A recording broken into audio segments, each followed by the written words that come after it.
Hi, hello, kumusta ka?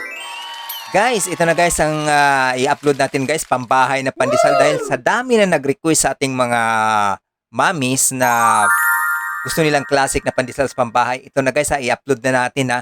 Dito kailangan talaga natin dito ang madali ang mano-mano lang naman. Ito hindi naman talaga tayo nagmano-mano ng matagalan. Okay? Umpisa na natin dito sa ating mga ingredients. Okay? Kailangan natin ang brown sugar talaga. Brown sugar. Ayan, kailangan natin ang asin. Hahalo na natin yan guys. Kailangan natin ang oil natin or butter man yan. Pwede. Okay? Ayan, haluin lang natin yan. Ganun lang kasimple guys pag tayo nagmano-mano. Ito'y pambahay na pandesal. Pero pag gawin itong pang negosyo, upgrade nyo lang. Kailangan din natin ang kalahating kilo na first class or all-purpose pwede rin. Kailangan din natin ng yeast, 1 tablespoon. 1 tablespoon din ng ating milk boy. Yan, halu-haluin lang natin. Rising time natin dyan. Tandaan nyo, 1 oras lang yan. Ganyan lang, napakadali. Okay.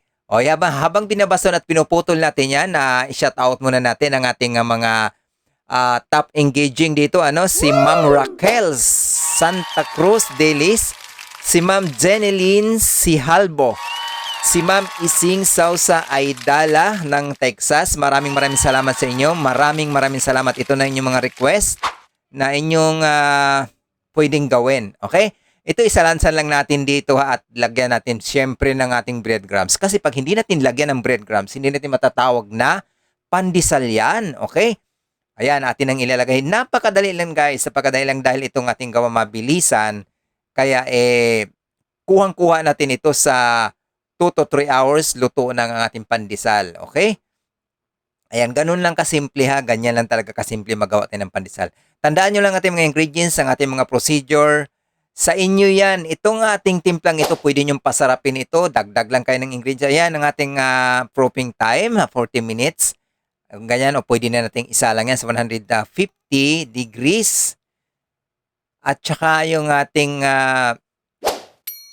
baking time dyan, ayan, 14 to 15 minutes lamang. Okay, maraming salamat. Huwag kalimutang i-like, i-follow ang ating Learn Baking with SNJ YouTube channel, ang ating Facebook page at ang personal account GCNOS. Ayan, kakainin na natin yan guys. Maraming salamat ha. Thank you talaga. Thank you so much sa inyong pag-follow sa ating full of recipes. Maraming salamat po. God bless. Okay? God bless. Happy baking!